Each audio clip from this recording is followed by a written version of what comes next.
Hello and welcome to another video. So today I'm going to tell you a story about Hazel the squirrel. So let's begin. So once upon a time there was a squirrel, a mini-sized squirrel called Hazel the squirrel.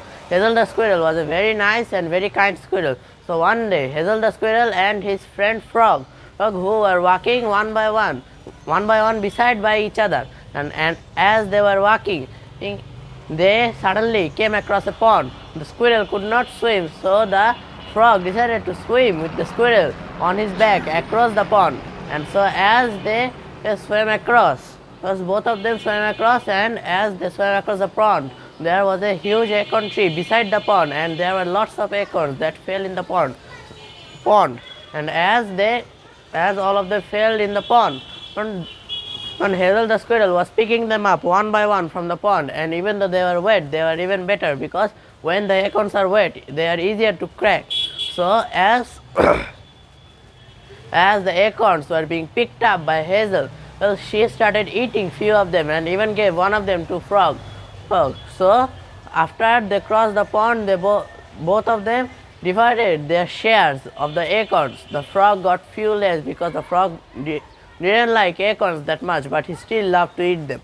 So after that, the Frog wanted to climb a tree, but he doesn't know how to climb a tree. So he got on the back of the squirrel, and as both of them climbed the tree, they saw the beautiful view of their area. It was very beautiful, and they got on top of the acorn tree beside the pond. And so the acorn tree was huge, and as it was huge, it was also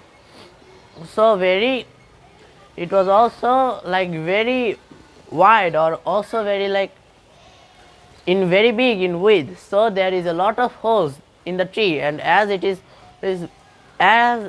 does have a lot of holes in its bark, there are a lot of places to stay there. So the Frog and the squirrel decided to spend their night in that tree, and as the heavy rain came that day, they also spent the second day in the tree. And so this is how their days went. The Hazel the squirrel was very happy that she finally got some time to spend time with her friend, and the Frog was also very happy that the Frog finally knew how to climb a tree. And so the Frog started to try to climb a tree, and as it was being successful, Hazel the squirrel always came in the middle of it and always interrupted. And so this is the end of our short story. So tata and goodbye. See you tomorrow again.